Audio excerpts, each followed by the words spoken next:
غوث اعظم کا مطلب ہوتا ہے سب سے زیادہ فریادوں کو سننے والا، سب سے زیادہ آپ کی دعاؤں کو قبول کرنے والا، اسے کہتے ہیں غوث اعظم۔ دیکھیں قوم کی کیسی مات ماری، غوث اعظم ایک ولی کو بنا دیا اور نبی پاک صلی اللہ علیہ وسلم کے لیے لفظ استعمال نہیں ہوا، نہ کیا گیا۔ جہالت ہے نا، نبی پاک صلی اللہ علیہ وسلم کے لیے لفظ استعمال نہیں ہو رہا۔ اللہ رب العزت کے بعد اس کائنات میں سب سے عظیم ہستی، سب سے بلند مقام والی ہستی اگر کوئی ہے تو جناب محمد رسول اللہ صلی اللہ علیہ وسلم ہے۔ انسان کی جتنی عظمتیں بیان کی جا سکتی ہیں، ایک انسان ہونے کے ناطے سے جتنی کسی کو عزت دی جا سکتی ہے، جو بہترین لقب کسی کو دیے جا سکتے ہیں، اس کا سب سے زیادہ مستحق جناب محمد رسول اللہ صلی اللہ علیہ وسلم کی ذات اقدس ہے۔ لیکن آپ کو چھوڑ کے ایک ولی کو کہتے ہیں غوث اعظم۔ اور ایک اور آپ کو بات بتاتا ہوں، قرآن پاک نے ایک نبی کا ذکر کیا جس نبی کے سامنے اس کا بیٹا ڈوب رہا ہے، نبی کشتی میں بیٹھا ہے، نبی کا نام نبی نوح ہے، سامنے بیٹا کشتی میں ڈوب رہا ہے، نبی نہیں بچا رہا، اللہ سے تو کہہ رہا ہے اللہ یہ میرا بیٹا ہے اس کو بچا دے۔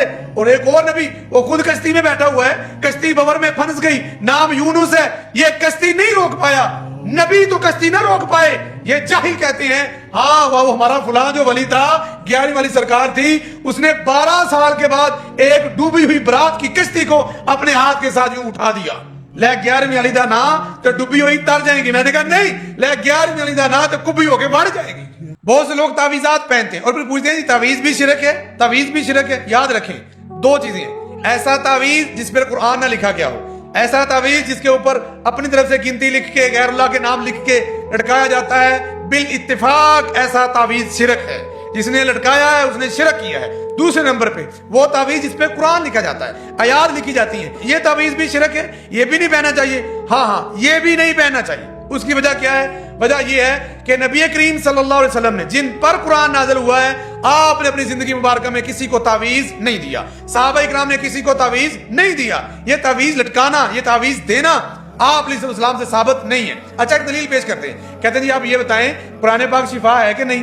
ہم کہتے ہیں بالکل قرآن پاک شفا ہے، قرآن پاک میں اللہ تعالیٰ نے خود بیان فرمایا کہ قرآن تو شفا ہے۔ کہتے ہیں جب قرآن شفا ہے تو پھر لکھ کے اگر ہم نے باندھ لیا تو شفا مل گئی؟ میں نے کہا رکیں ذرا بتا دیتے ہیں آپ کو، یہ بتائیں شہد شفا ہے کہ نہیں؟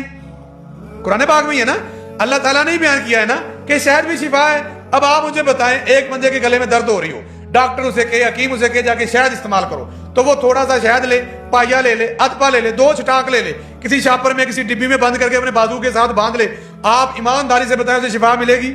اس کا گلا ٹھیک ہوگا؟ سارے کہہ رہے ہیں نہیں۔ کیوں نہیں ہوگا بھائی؟ قرآن نے کہا شفا ہے، سمجھ آتی ہے؟ قرآن نے شفا کا شہد کو باندھنے کے ساتھ شفا نہیں ملے گی، کھانے سے شفا ملے گی۔ بالکل اسی طرح سے ہی قرآن پاک کو باندھنے سے شفا نہیں ملے گی، قرآن پاک کو پڑھ کے دم کرنے سے شفا ملے گی، قرآن پاک کو پڑھنے سے شفا ملے گی، اس کا ورد اور وظیفہ کرنے سے شفا ملے گی۔ ہاں اس کو پڑھیں گے، سمجھیں گے، عمل کریں گے، تب میرا اللہ بیماریوں سے جان چھڑوا دے گا۔